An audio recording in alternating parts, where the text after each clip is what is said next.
broken windows policing, because once they're sent down to the county jail, they're fixed. ICE has access to those records and can come down and pick them up. So it's no longer a question of whether we're a sanctuary city or not. It's out of our control. But we can prevent their arrest and deportation by stopping these low-level attacks. And this is why, by the way, there is no contradiction between the fight for immigrant rights and the fight that Black Lives Matter and those in Portland had. It's the exact same fight. So I have two other points about how you can make this resolution more effective. One is there is no measure in the resolution currently to enforce if employees do break this resolution. So currently we have a sanctuary state, and you have deputy sheriffs at Multnomah County Jail communicating with ICE. What has happened to them? There are people all across the state who are collaborating with ICE, and there's no enforcement mechanism in those sanctuary statutes. There's no enforcement mechanism in this one. And finally, the federal statutes 1373 and 1644, there is a contradiction between those statutes which prevent cities and states from preventing communication.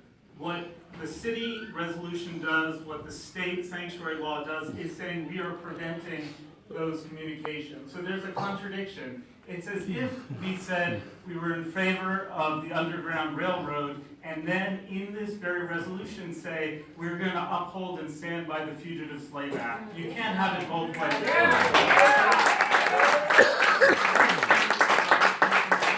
Mention the Constitution. Let's follow the U.S. Constitution. Let's follow our Oregon state law, and let's follow the lead of San Francisco and sue the federal government over the unconstitutional federal statute.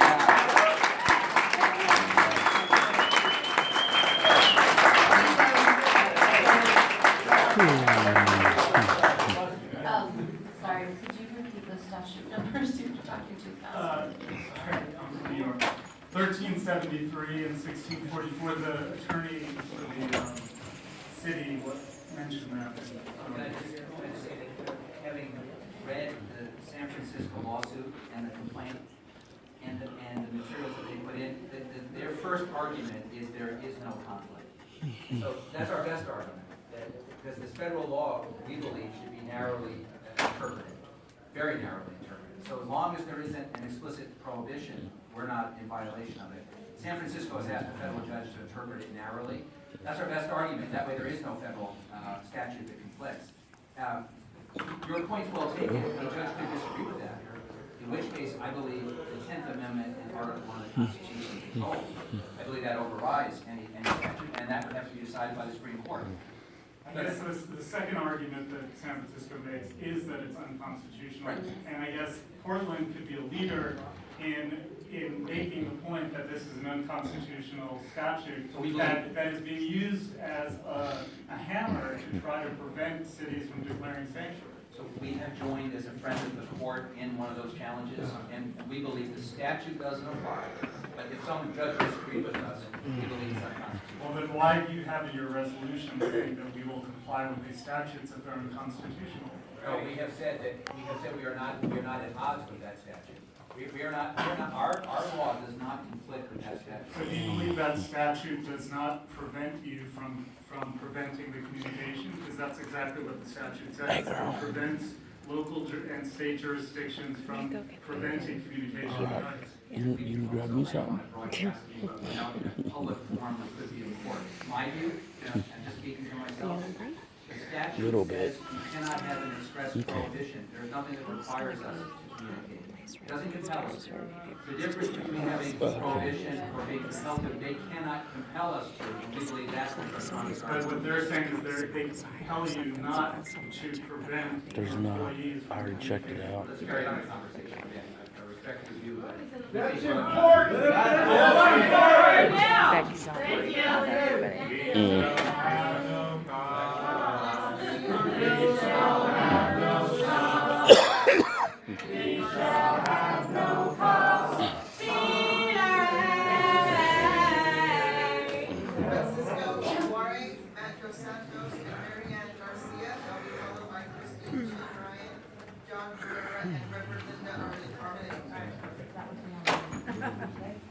My name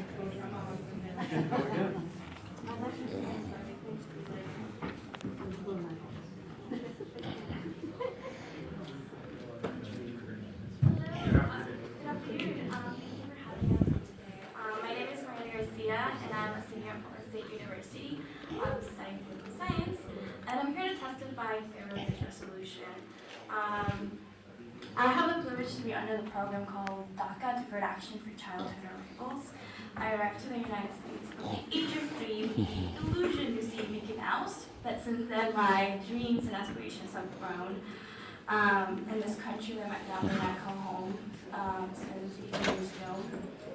I will be graduating this spring with my bachelor's in political science with the goal to create effective policy in the future. However, this past term has been really difficult for me and my family.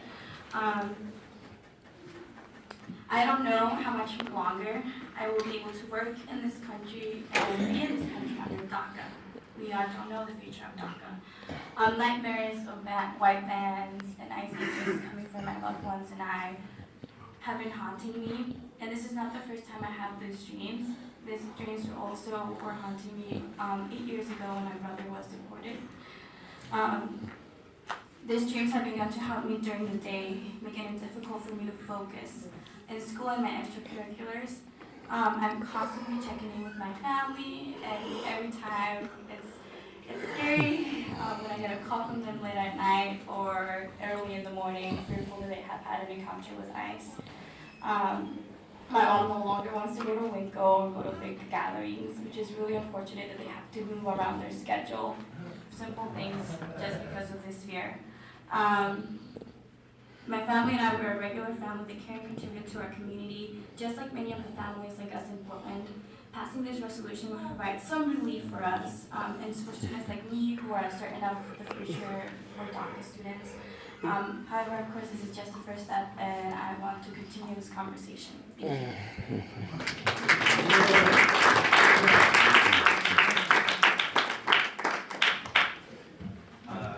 Hello, my name is Matt Dos Santos, and I am the legal director of the ACLU of Oregon. And before I begin my testimony, I want to just acknowledge what's going on today. My heart breaks for Quantas Hayes and his family. That while I'm here to speak about the inclusivity resolution, it's truly difficult for me to feel any happiness when another unarmed black teen is put at the hands of the police. This has to stop, and these issues are. So thank you for allowing me to give testimony on this important issue. The ACLU of Oregon is here today to thank you, to caution you, and to provide testimony on a major gap in policy between the proposed inclusivity resolution and Portland Police Directive 81010, arrests of foreign nationals. First, thank you for your commitment to inclusivity. In the city of Portland, words matter. And in a time when the federal administration is actively attacking immigrant communities with words and actions, we need local leaders to protect core constitutional values and create policies like this inclusivity policy built around making Portland an equitable and prosperous city.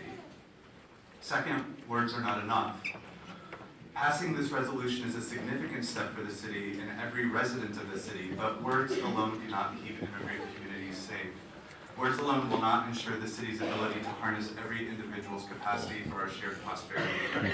In fact, as we've seen right here in Multnomah County, inspiring statements by local leaders without meaningful follow-up is dangerous. Multnomah County Sheriff Reese has expressed his commitment to not working with ICE, yet months after a deputy was caught notifying an ICE agent of an undocumented person in custody, Sheriff Reese is still investigating the situation. More to the point here, the Portland Police Bureau has a policy that specifically encourages the use of the city resources. I'm sorry, I know I'm over time, I will be quick. It specifically encourages the use of city resources for the enforcement of federal immigration law. There's a major gap in policy between the proposed inclusivity resolution and Portland Police Directive 81010, arrest of foreign nationals. This directive is currently under review, and public comments are due April 6th, 2017. While the ACLU will submit comments through the universal review process, we want to bring it to City Council's attention now. The directive is plainly wrong. It does not follow state law and misstates federal immigration law requirements. It allows PPB to work jointly with ICE in investigations, provide protective services to ICE, and demands that PPB officers provide information to ICE in cases where the provision is not required by federal statute. Until this directive is abandoned or significantly revised, we are concerned that this directive will be contradictory to this new city policy. How could you prevent Portland police officers from working with ICE if the directive on point allows it, and in some cases demands that they do? We urge you to commit to suspending Directive 81010 until the city can address these significant issues. Every day, the ACLU hears from Portlanders scared for themselves, their loved ones, or their coworkers or neighbors. We need the city to stand as a last line of defense against the risky unconstitutional experiment that ICE is engaged in against our community. We understand you care deeply about this issue. So for that reason, we ask you to vote yes on this resolution, but we also ask you to continue to look for meaningful and concrete ways to support the community and disentangle the city from ICE, including suspending Portland Police Directive 81010.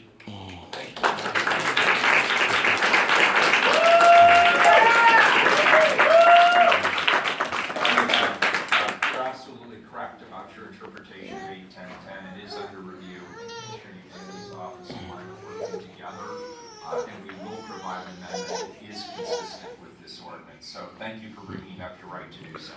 I just want to say I spoke to Commissioner Utilities, policy person, whose name I'm totally blanking on, sorry. And we will have comments as early as Monday or Tuesday next week. That's great. Thank you. We appreciate it. Good afternoon. Good afternoon, Mayor, Commissioners. Thank you for the opportunity to be sitting here and testify. I do want to take the opportunity to thank the commissioners who support my case when I take refuge at the Lutheran Church during the fish. Thank you so much. But I do want to begin with the death of my son. My son, a healthy young boy who have many dreams, decided to go back to El Salvador because he was afraid of being 20 years in prison like the federals was threatening me to put me in jail with. After going back to El Salvador, he got killed by a death squad that only called him by my last name that he never used before in El Salvador. That's a big example why, as Portlandia, we need to pass a resolution that it protect our immigrant community and not deport them, that it break that connection between police and ICE. We cannot call a sanctuary city if ICE still have access to the police database. That's how they threat to take me in custody. That's how they end up in front of my house without any warning, try to take me in custody. I'm a human being like anybody else, and I urge you to please work hardly with the community on passing a good resolution that it will really protect our community and not deport them to a dangerous place like Central America. I do want to say that as day laborers also we seeking a permanent place. And let's not forget that an issue, it has to be resolved soon. They are immigrants too, and they need your support as a mayor and commissioner. Thank you.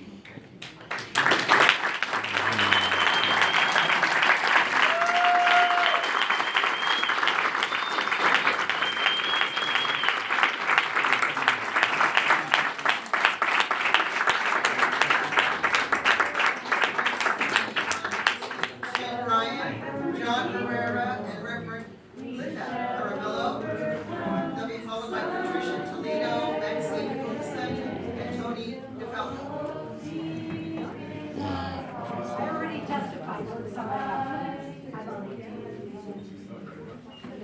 Mayor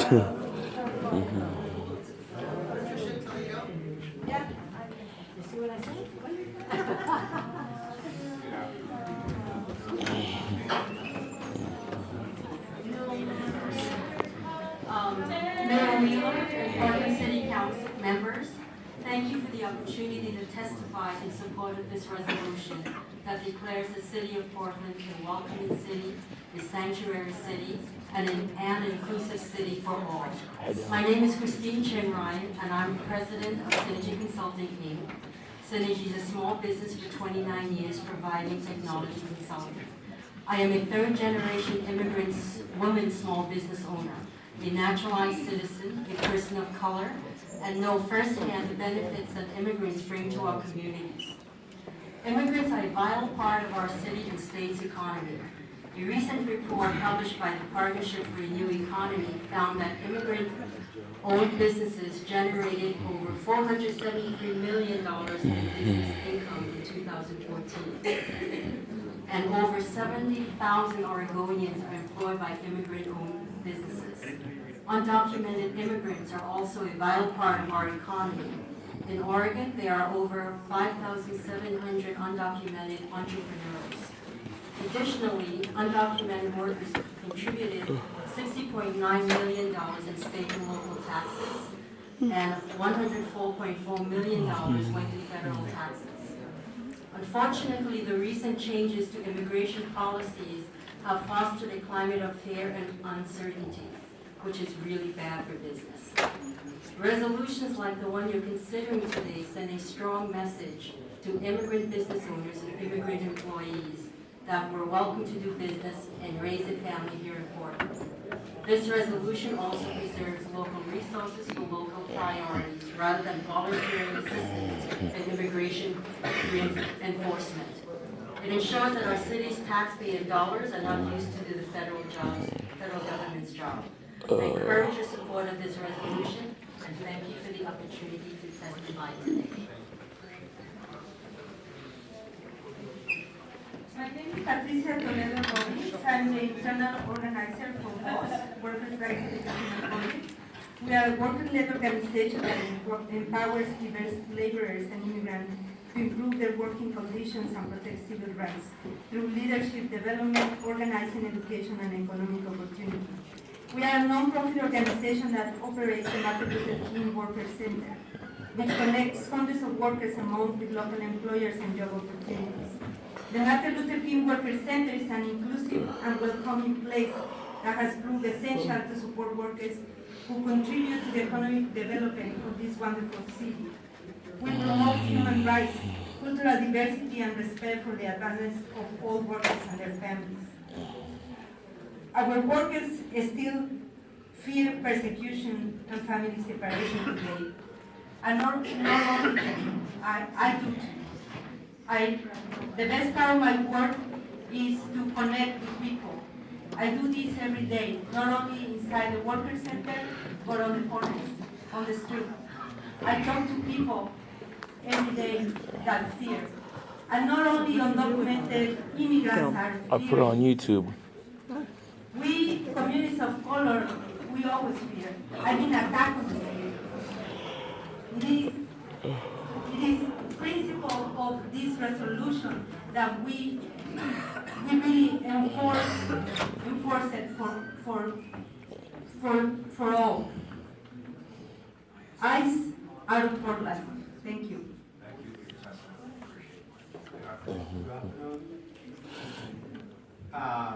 Mayor and Commissioner, my name is John Herrera, and I'm here to testify as the Director of the Immigration Legal Services Program at Catholic Churches. I myself, I'm an immigrant from Colombia, and it's a privilege and an honor to be here today as an immigrant, speaking for those who are not able to come to testify in their own, because those voices can be heard, but we are here to let you know how important it is for the city to take action in passing this resolution. We know that this is the first step to start actions against the the ICE and the enforcement that is killing families and separating families. This is reason to be here today testifying and being heard as an immigrant. It's also the right to be here to say that we are hearing from the communities that we don't know what we're going to do when ICE is coming to separate our families. We are really scared communities. We are just saying we don't know what we're going to do when your family, your kids are at school and we don't know if you are coming home. Your parents are not able to come home. This is a real situation that we're facing every single day in many communities. Communities of color, all matter, all lives matter, we know. It's not about just killing people, it's just about separating families. And I think that is a big issue. Catholic Church and Regional Legal Services has been unifying families since 1996. We're here today just to ask you to put more resources into the legal community in order to protect more families. We need more services to direct these families for their services and trying to prevent deportation. Thank you so much.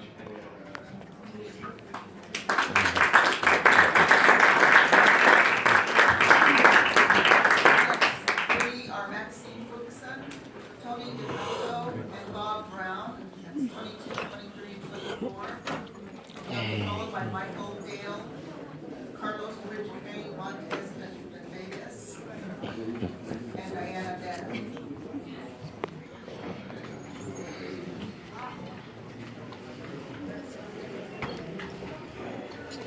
Thank you. Thank you for having me here today.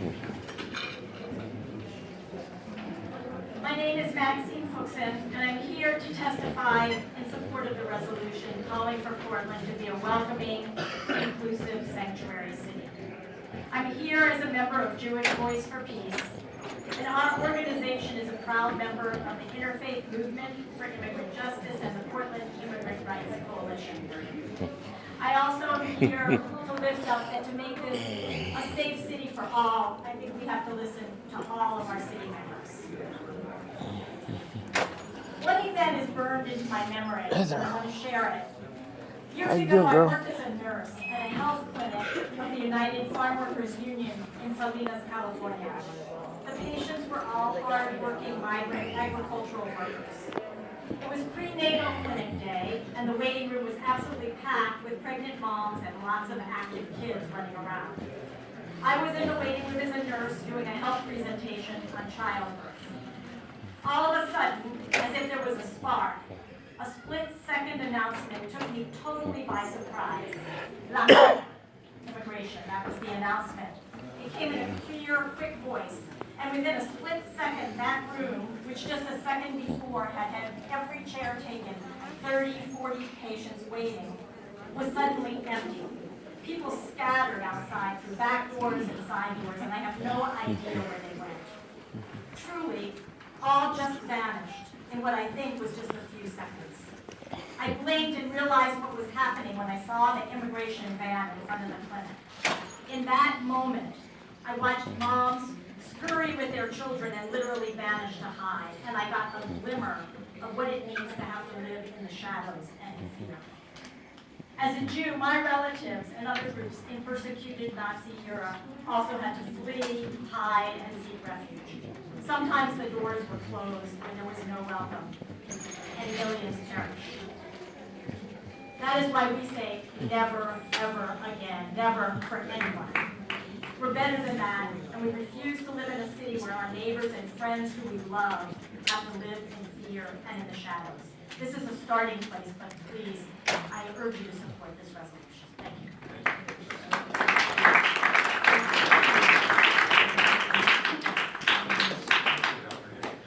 Good afternoon.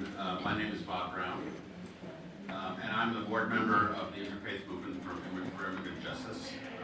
I'll talk about that group as Emerge, which is our acronym, which is a lot easier to say. We participate in various immigrant rights coalitions, including the Portland Immigrant Rights Coalition, One Oregon, and Portland Ready. Emerge is a faith-based organization, and our members are people of faith and conscience. There are 20 interfaith member congregations, and we have many other congregations that participate in our work. Our mission is to respond actively and publicly to the needs of the immigrant brothers and sisters in the United States.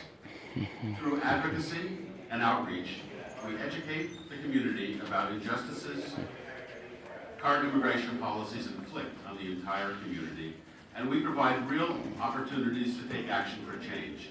Just as we open our hearts to provide welcome and accompaniment to the people facing persecution and oppression, we open our doors to offer sanctuary to immigrants faced with family separation and unjust detention.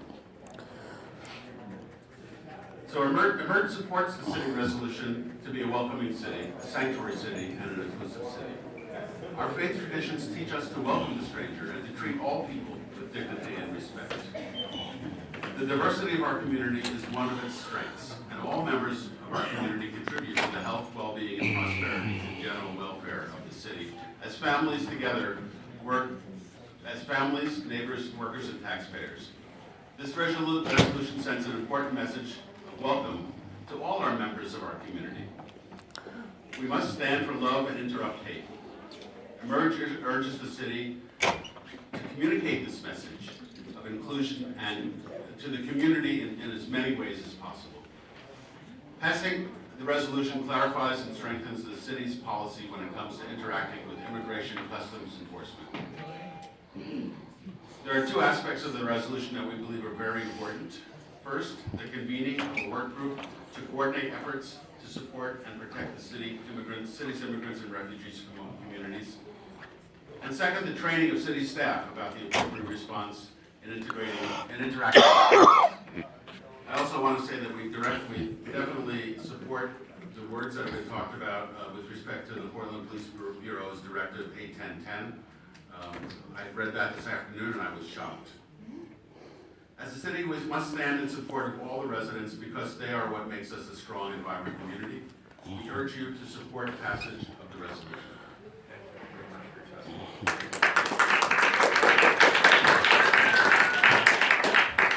Tony DeFalco. Then we'll go with Bob Brown. We'll go with Michael Dale, Carlos Bridge Crane Montez Benavides, yes, and Diana Denham. They'll be followed by Emma P. Sandstrom, David Carlson, and Amanda Morris. 30, 31, and 32. Good afternoon.